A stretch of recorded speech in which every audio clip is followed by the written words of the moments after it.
Laughter is the best medicine, यानी कि हास्य से बढ़िया दवाई कोई है ही नहीं। ये कोट स्टेटमेंट लगती तो सच है, और जाहिर सी बात है सच है भी सही, लेकिन सिनेमा इस दवा का एक बहुत अच्छा जरिया है। इंडियन सिनेमा कई ऐसी फिल्म्स लेकर आया जिसने हर किसी को गजब के हंसी के ठहाके लगवाए, और ऐसी ही एक फिल्म है गोलमाल। चाहे वो अमोल पालेकर, अमिताभ बच्चन साहब की हो या फिर रोहित शेट्टी की।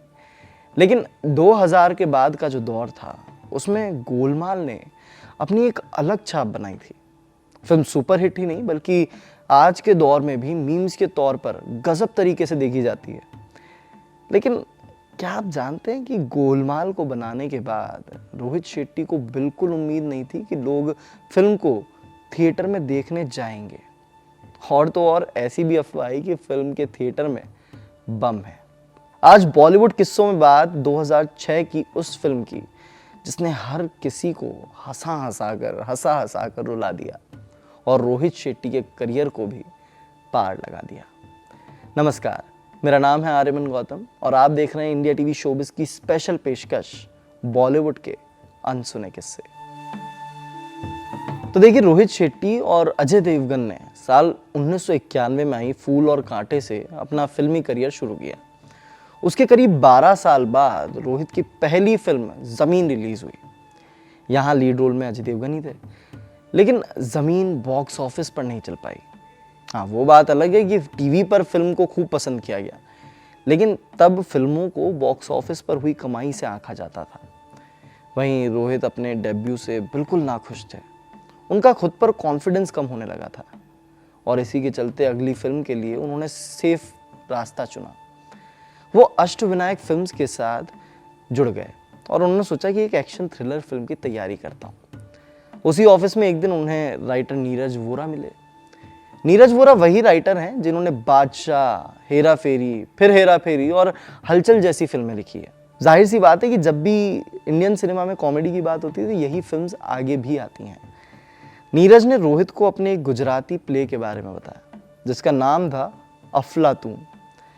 नीरज ने रोहित से पूछा कि क्या इस पर फिल्म बनाना चाहोगे। रोहित को इस सुझाव से कोई दिक्कत ही नहीं थी। उन्हें लगा कि ये कॉमेडी है, ठीक ठाक चल जाएगी, और वो पहुंच गए अपने त्रुप के इक्के अजय देवगन के पास। और अजय देवगन का रोहित संग रिश्ता ऐसा था कि तुम कहो बस, और वही हुआ।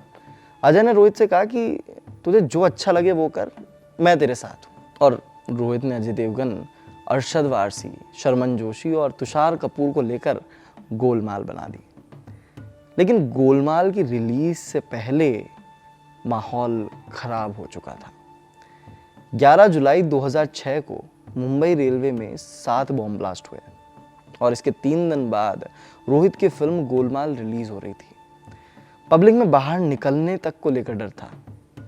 सब यही सोच रहे थे कि कहीं एक और बॉम्ब ब्लास्ट ना हो जाए। रोहित को ऐसे में लग रहा था कि उनकी ये फिल्म भी जमीन की तरह नहीं चल पाएगी। ऐसे में फिल्म जो है एक मल्टीप्लेक्स में लगी हुई थी और कहीं से उड़ती उड़ती अफवाह आई कि उस सिनेमा घर में जिसमें फिल्म लगी है उसमें बम है।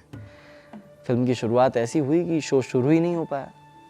ऐसे इंसिडेंसेस से रोहित का भरोसा मजबूत हो रहा था कि ये फिल्म यहाँ चल नहीं पाएगी।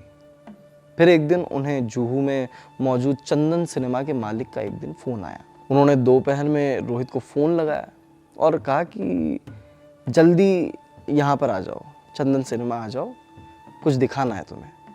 रोहित थक हार कर बैठे हुए थे। उन्होंने कहा कि भाई क्या पता फिल्म ना चल रही हो इसलिए बुला रहे हैं कि हटानी है।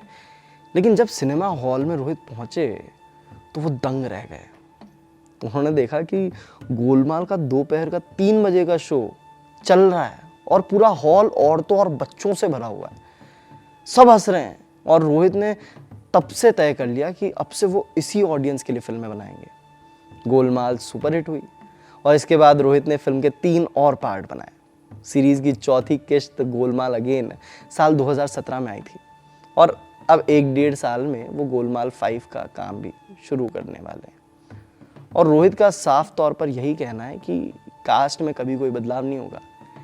हाँ, ये हो सकता है कि नए एक्टर्स को सीरीज में जोड़ा जाए, लेकिन पुराने वालों को रिप्लेस नहीं किया जाएगा। सोचने वाली बात है ना कि इतनी निराशाओं से निकलकर एक हास्य फिल्म आई जिसने हर किसी को हंसाया और रोहित शेट्टी का करियर भी बनाया। और इसीलिए इस वीडियो की शुरुआत में भी मैंने आपसे कहा था कि laughter is the best medicine. उम्मीद करते हैं कि इस कहानी से आपको कुछ नया जानने को मिला होगा। अगले हफ्ते फिर मुलाकात होगी एक नई कहानी के साथ, एक नए किरदार के साथ। मेरा नाम है आर्यमन गौतम। देखते रहें इंडिया टीवी शोबिज़।